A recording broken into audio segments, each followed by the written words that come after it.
Have you been trying to time the housing market thinking the longer you wait, the better? Newsflash, based on what I'm seeing so far, you may want to act fast. Waiting to buy a home could end up costing you even more money. Here's why, coming up next. Welcome to the channel. I'm Jason.fiallo, your native Virginia realtor and certified relocation specialist with Long & Foster Real Estate based in Northern Virginia. In today's video, we're going to address the downsides of trying to time the market, especially now that we're seeing activity improve. But first, if you gained something from this video, please help the channel grow by subscribing and smashing that like button. Now, let's get right into it. Are you trying to time the market so that you don't buy a home at the wrong time?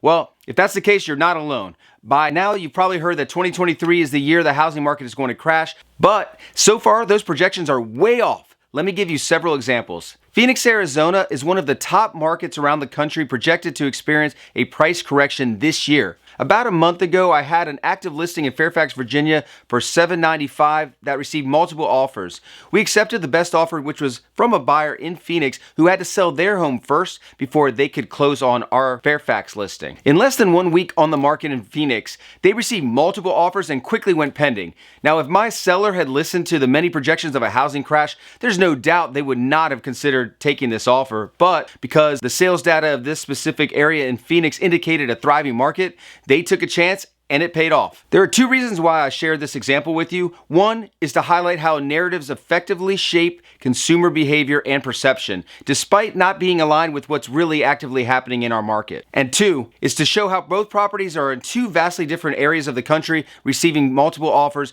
proving buyer demand is alive and well. If that example isn't enough, you'll want to hear this. Since the beginning of the year, I've personally been involved with over 10 multiple offer situations ranging from $500,000 up to $1.1 million, including in these numbers were fixer-upper type properties in Western Loudoun County, turnkey single-family homes in Fairfax County, and 55-plus active adult retirement communities in Prince William County. The point I'm sharing here is that shifting demand is not isolated to highly desirable neighborhoods or specific price ranges. Rather, buyers who many expected to sit on the sidelines are coming back to the market. And to be clear, I'm not suggesting that 2023 is a continuation of the thriving real estate markets of 2021 and 2022, but rather, I'm trying to convey that if you're waiting for home prices to drop, it may not be for a while, and during that time, prices are expected to continue moving upwards. You may be watching this video because you're planning to purchase a home this year, but you want to avoid doing so too soon in case prices drop. I mean, after all, buying a home is a huge financial commitment and investment. The last thing you want to do is buy a home at the peak right before the market shifts and you're stuck with a property that's beginning to lose its value.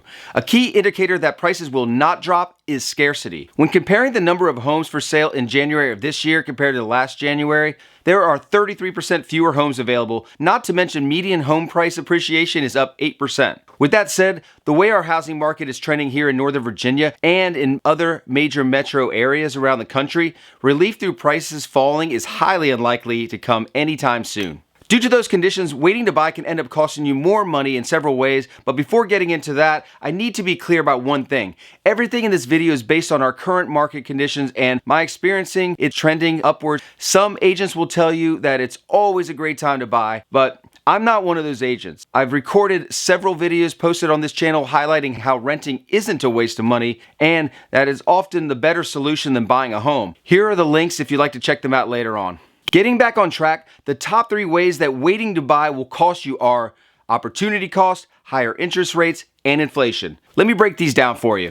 Your opportunity cost for waiting, perhaps until next year or longer, is that you miss out on the property value appreciation. Not only will you continue to pay rent, which could have gone towards building equity in your new home, but you also miss out on writing off mortgage interest paid when it's tax time. So far this year, we're averaging about double the interest rate from just over 1 year ago.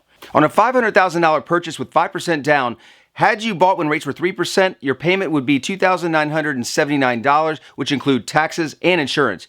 With that same scenario, changing the interest rate to 6% would increase your payment to $3,824. That's a difference of $845 a month. Lastly, you'll have to compete against inflation. Considering home values are on the rise, once you decide to move forward with your purchase, prices will be higher. Again, opportunity costs factor in because not only will you have missed out on the home value appreciation during that time, but you'll end up having to pay more for the same house than you would have had you acted earlier. I'll leave you with some advice if you're still on the fence about buying a home this year. Only do it if you're ready.